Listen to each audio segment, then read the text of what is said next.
सुप्रभात मध्य प्रदेश, आपके साथ मैं हूं ललित प्रजापति। शुरुआत भोपाल से मिल रही बड़ी खबर के साथ। सीएम शिवराज आज नर्मदापुरम यानी होशंगाबाद जाएंगे। पेसा जागरूकता सम्मेलन में सीएम शामिल होंगे। यह सम्मेलन केसला के सहेली ग्राम में होना है। मध्य प्रदेश में पेसा एक्ट लागू किया गया है और उसी से जुड़े कार्यक्रम के लिए जागरूकता से जुड़े कार्यक्रम में आज मुख्यमंत्री जाएंगे। पेसा जागरूकता सम्मेलन में सीएम शामिल होंगे।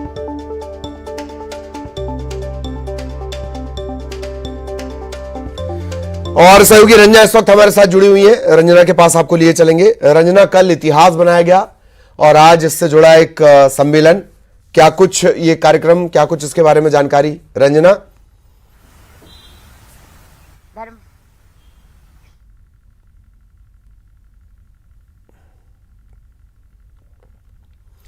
चलिए रंजना से संपर्क करने की कोशिश करेंगे। प्रोविजंस ऑफ पंचायत्स एक्ट ये कल लागू हो गया मध्य प्रदेश में। मध्य प्रदेश हम उन चुनिंदा राज्यों में जहां ये पेसा एक्ट लागू है और अब इससे जुड़ा एक कार्यक्रम आज होना है। नर्मदापुरम यानी होशंगाबाद में सम्मेलन होना है। वहां जाएंगे मुख्यमंत्री शिवराज सिंह चौहान। क्या कुछ पूरा कार्यक्रम रहने वाला है, हम कोशिश कर रहे हैं सहयोगी रंजना हमारे साथ जुड़े। और नर्मदापुरम में ये पूरा कार्यक्रम है, सहेली ग्राम में। रंजना, अब तक मेरी आवाज पहुंच रही हो तो क्या कुछ ये आयोजन और इसके बारे में विस्तार से जानकारी दें रंजना।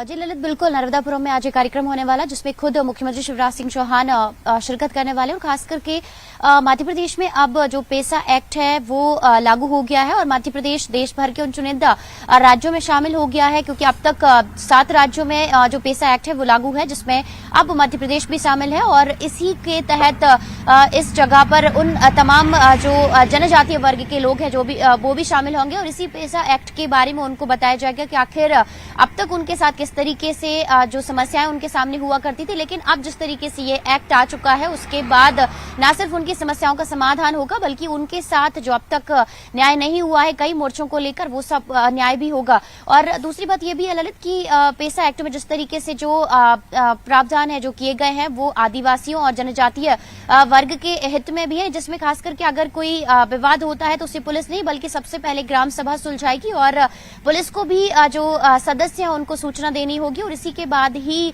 अगर कोई आदिवासियों की जमीन बिकती है तो सबसे पहले जो सदस्य हैं ग्राम सभा के उनको सूचना देनी होगी और उसी के बाद ही ये जो जमीन पर जो फैसला है वो किया जाएगा। लेकिन ललित, अगर देखा जाए तो इस तरह के कार्यक्रम ये पहला नहीं है बल्कि मध्य प्रदेश में आने वाले दिनों में कई इस तरह के जो कार्यक्रम है वो देखे जा सकते हैं, क्योंकि मध्य प्रदेश में साल 2023 में विधानसभा चुनाव है और जनजातीय वर्ग का जो वोट बैंक है उसको मजबूत करने की एक कवायद भी कही जा सकती है, क्योंकि बीते साल अगर देखा जाए तो मुख्यमंत्री शिवराज सिंह चौहान और बीजेपी को अगर इन्हीं सीटों पर सबसे ज्यादा हार झेलनी पड़ी थी और यही वजह है कि अब सबसे ज्यादा भारतीय जनता पार्टी का जो फोकस है इन्हीं सीटों पर है, क्योंकि बीते साल 2018 में भारतीय जनता पार्टी को इन सीटों पर 47 में से ज्यादातर सीटों पर इनको हार मिली थी और कांग्रेस के खाते में इस तरह से सीटें गई थी और जनजातीय वर्ग की वोट बैंक की वजह से ही कांग्रेस जो है बहुत हद तक ज्यादा सीटें हासिल करने में सफल हो सकी थी। और यही वजह है कि जो गृह मंत्री है उन्होंने भी तंज कसा था कि जनजातीय वर्ग का वोट बैंक तो उन्हें बीते साल हासिल हुआ था,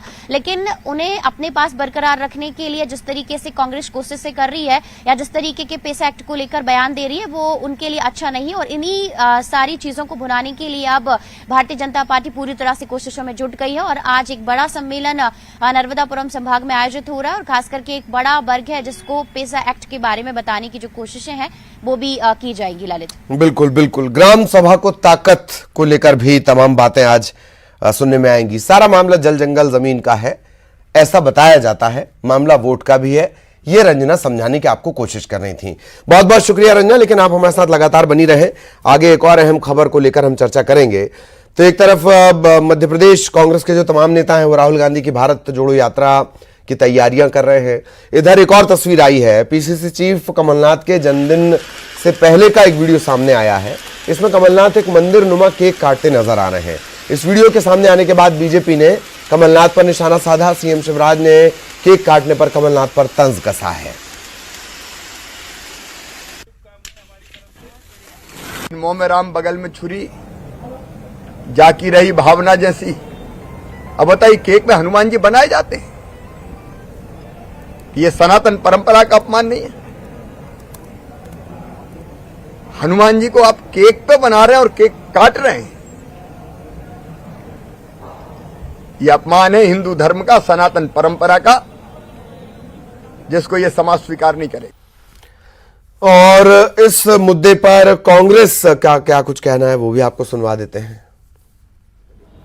देखिए, मुख्यमंत्री जी को अपनी पद की गरिमा के अनुरूप टिप्पणी करना चाहिए। जिस तरह से कमलनाथ जी वरिष्ठ नेता हैं, उनके संदर्भ में इस तरह की निम्न स्तरीय बात नहीं होना चाहिए। कमलनाथ जी जब प्रदेश के मुख्यमंत्री नहीं भी बने थे, उसके पहले उन्होंने छिंदवाड़ा में 121 फीट का हनुमान मंदिर बनाया। वो धार्मिक प्रवृत्ति के व्यक्ति हैं। अब जन्मदिन जैसे मौक़ों पर कार्यकर्ता समर्थक विभिन्न तरह के तोहफे, केक, फूल मालाएं लेके आते हैं और सभी तरह के कार्यकर्ताओं के द्वारा लाई हुई केक और सामग्री को पहले से अलग करना संभव नहीं होता। ये कार्यकर्ताओं की भावनाएं होती हैं। तो किसी कार्यकर्ता द्वारा इस तरह की कलाकृति का केक लाया गया और कार्यकर्ताओं की भावनाओं को टालना नेताओं के लिए मुश्किल हो जाता है। इसलिए भारतीय जनता पार्टी को ऐसे मुद्दों को तूल नहीं देना चाहिए। कमलनाथ जी वही नेता हैं जिनने मध्य प्रदेश में महाकाल मंदिर से लेकर पशुपतिनाथ मंदिर तक के लिए काम किया। भारतीय जनता पार्टी नेता अपना घर संभालें।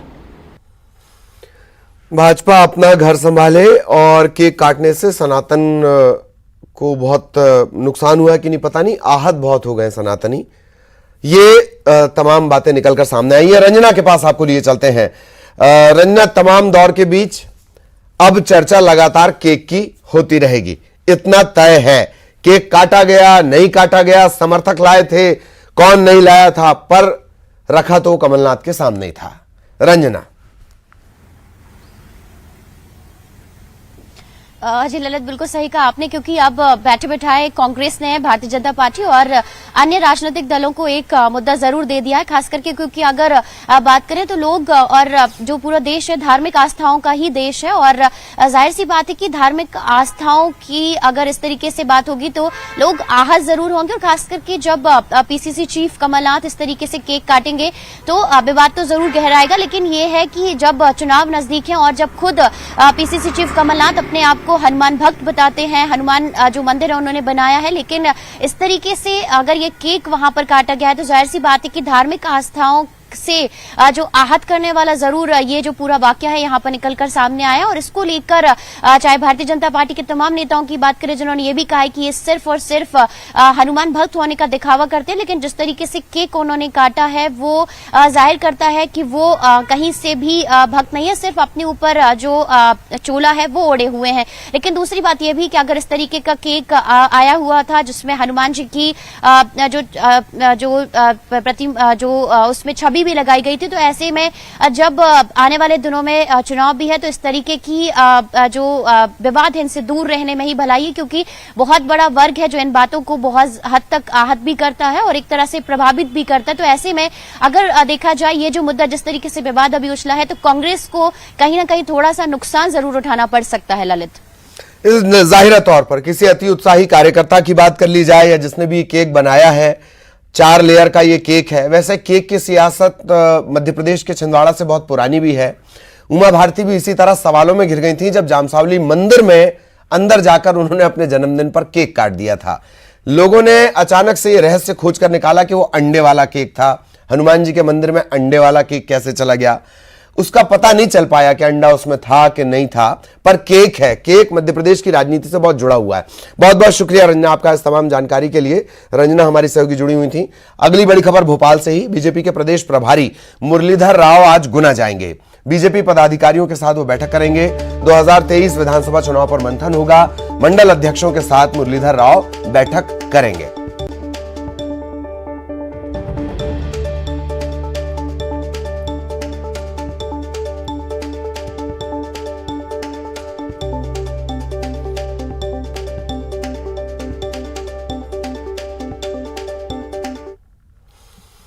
और अब दमोह से बड़ी खबर, धर्मांतरण के खुलासे के बाद बच्चों का पवित्रीकरण किया गया है। हिंदू धर्म के रीति रिवाजों से बच्चों की घर वापसी हुई है। रायसेन में 3 बच्चों का धर्मांतरण किया गया था। 3 साल बाद अपने गांव ये बच्चे वापस पहुंचे हैं। कुछ दिन पहले राष्ट्रीय बाल अधिकार संरक्षण आयोग के जो अध्यक्ष हैं प्रियंक कानूनगो, वो पहुंचे। ताबड़तोड़ उन्होंने कार्रवाइयां की, मामला उजागर हुआ और रायसेन का जो मामला था, दमोह का जो मामला था, तो 3 बच्चे जिनका धर्मांतरण कर दिया गया था, अब उनका पवित्रीकरण किया जा रहा है।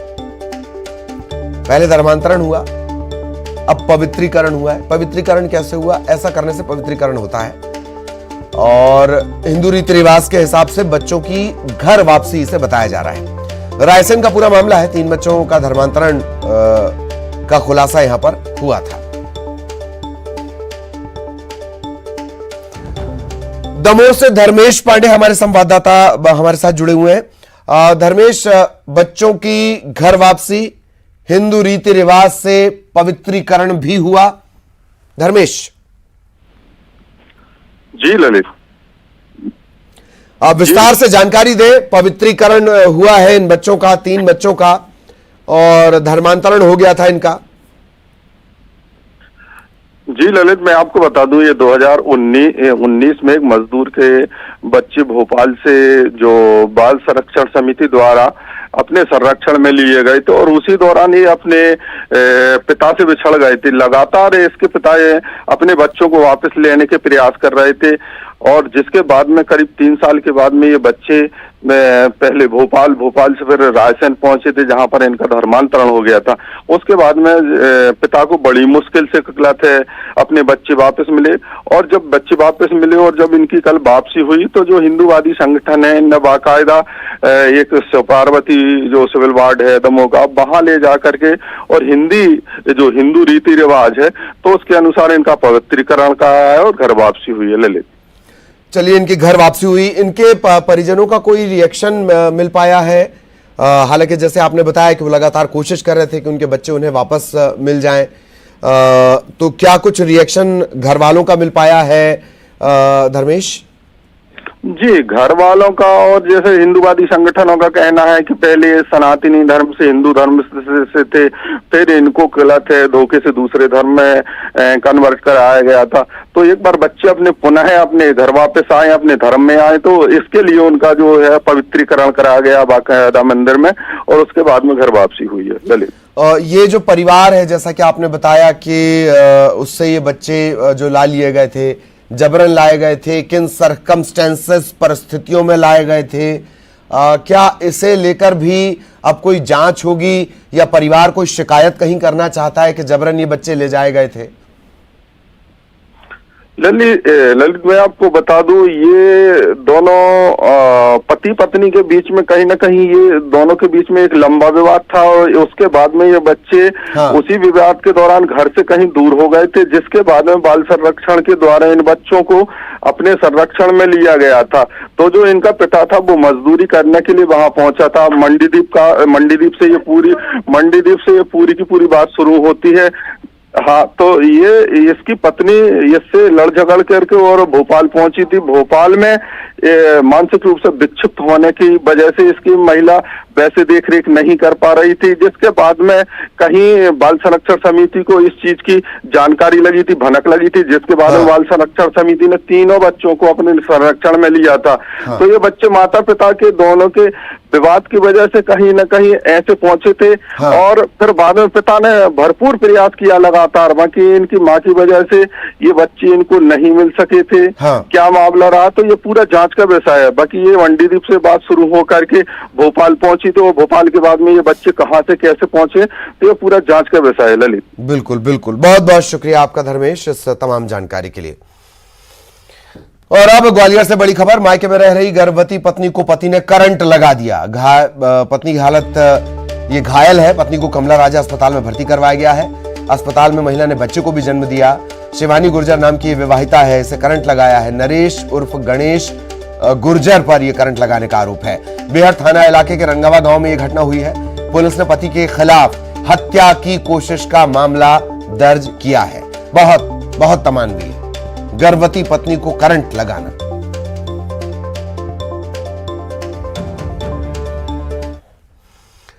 सिवनी में 279 लोगों को मृत दिखाकर 11 करोड़ 16 लाख के घोटाले का मामला सामने आया है। केवलारी तहसील में पदस्थ कर्मचारी पर आरोप है कि उसने 279 लोगों को प्राकृतिक आपदा में मृत बताया, उन्हें अनुचित लाभ दिलाया, 11 करोड़ 16 लाख रुपए की राहत राशि में हेरफेर कर दी। मामले के खुलासे के बाद राजस्व और पुलिस अधिकारी जांच में लगे हैं। आरोपी अभी फरार है। विधायक राकेश पाल की माने तो यह काम किसी एक व्यक्ति या कर्मचारी का नहीं है, इसमें बहुत सारे लोग शामिल होंगे। उसको सजा मिलना चाहिए, लेकिन मेरा ऐसा मानना है कि अकेला वो शामिल नहीं है।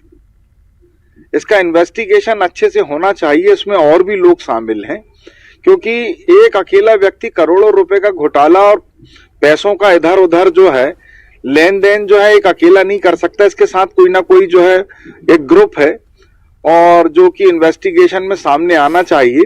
मैंने इस बारे में आदरणीय कलेक्टर महोदय से बात की है और 18 तारीख को मैं भोपाल जा रहा हूं, आदरणीय मुख्यमंत्री जी के संज्ञान में भी लाऊंगा। रतलाम सांसद गुमान सिंह डामोर के काफिले के सामने हंगामा करने के मामले में गिरफ्तार जयस नेताओं की मुश्किलें बढ़ रही हैं। कल कोर्ट ने इंदौर के डॉक्टर आनंद राय, रतलाम के डॉक्टर अभय ओहरी समेत जयस के कुल 5 नेताओं को जेल भेज दिया। इनकी जमानत पर आज फिर सुनवाई होगी। जयस कार्यकर्ताओं ने धराड़ गांव में सांसद गुमान सिंह डामोर के काफिले के सामने हंगामा किया था।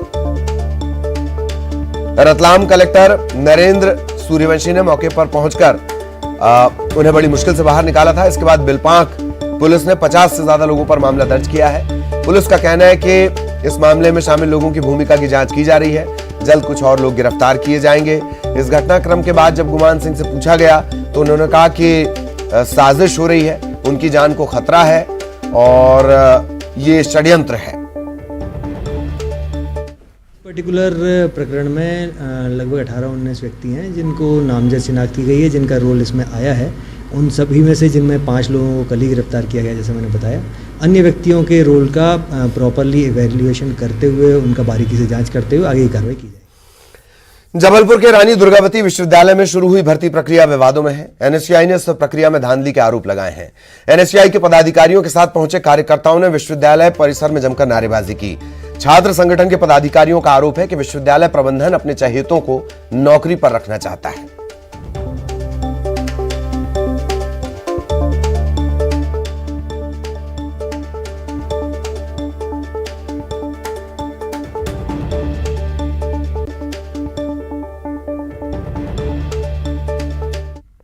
विश्वविद्यालय में भर्ती के नाम पर धांधली चल रही है। यहाँ परिवारवाद, उन्हीं की नौकरी लगाने की बात हो रही है जो यहाँ पहले नौकरी कर रहे हैं और आगे रिटायर होने वाले हैं। ऐसे हम 12-13 नाम कुलपति जी को दे के आए हैं। विद्यालय में विभिन्न प्रकार के ज्ञापन प्राप्त हो रहे हैं। आज भी ज्ञापन प्राप्त हुआ। विश्वविद्यालय के द्वारा जो बैकलॉग प्रक्रिया प्रारंभ की गई है, जो आरक्षित पद हैं उन पर नियम के अनुसार सारी कार्यवाही की जा रही है और विश्वविद्यालय नियम के अनुसार ही नियुक्त प्रक्रिया संपादित करेगा। इसके लिए संकल्पबद्ध है। श्योपुर में बाढ़ के हालात से जूझ रहे सुंडी गांव के ग्रामीणों ने अनिश्चितकालीन धरना शुरू कर दिया है। उनकी मांग है कि उन्हें जमीन के बदले दूसरी सुरक्षित स्थान पर जमीन दी जाए। दरअसल सुंडी गांव पार्वती नदी के बीचों बीच एक ऊंचे टापू पर बसा है। बारिश के दिनों में बाढ़ की स्थिति बन जाती है। ग्रामीण गांव के सबसे ऊंचे स्थान पर बने मंदिर में शरण लेने को मजबूर हो जाते हैं। बाढ़ के हालात में जान और माल का खतरा बना रहता है। इन्हीं समस्याओं से परेशान ग्रामीणों ने धरना प्रदर्शन का सहारा लिया है।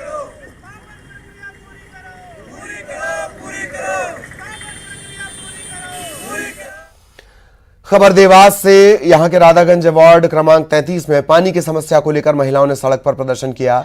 पुरानी पाइपलाइन होने के चलते ऊपर बने घरों तक पानी नहीं पहुंच पाता। महिलाओं का कहना है कि बाल्टियों में पानी भरकर घर पर ले जाना पड़ता है। हर बार नगर निगम की तरफ से आश्वासन दिया जाता है लेकिन कोई हल नहीं निकलता है। महिलाओं के प्रदर्शन की सूचना मिलते ही नगर निगम के सब इंजीनियर टीम समेत मौके पर पहुंचे। कहा कि समस्या को सुलझाने के लिए सर्वे किया जा रहा है। 2 खबरें आपने लगातार देखी। एक देवास की खबर है जहां ऊंचाई पर पानी नहीं पहुंच पाता। एक श्योपुर का सुंडी गांव है जहां इतना पानी है बाढ़ के दिनों में कि ऊंचाई पर बने मंदिर में जाकर शरण लेनी पड़ती है। एक ही पानी है, उससे दो परेशानी है। सागर में कुएं में डूबने से दो मासूम बच्चों की मौत हो गई। घटना बंडा थाने के जालमपुर गांव की है। यहां दो बच्चे खेत में बने कुएं के पास खेल रहे थे। कुछ देर बाद ये दोनों दिखाई नहीं दिए। परिजनों ने तलाश की, दोनों बच्चे इसके बाद कुएं में मिले। इन्हें अस्पताल ले जाया गया, लेकिन डॉक्टर्स ने इन्हें मृत घोषित कर दिया। पुलिस को इत्तला दी गई। पुलिस ने शवों का पोस्टमार्टम के लिए भिजवाया है और पड़ताल की जा रही है।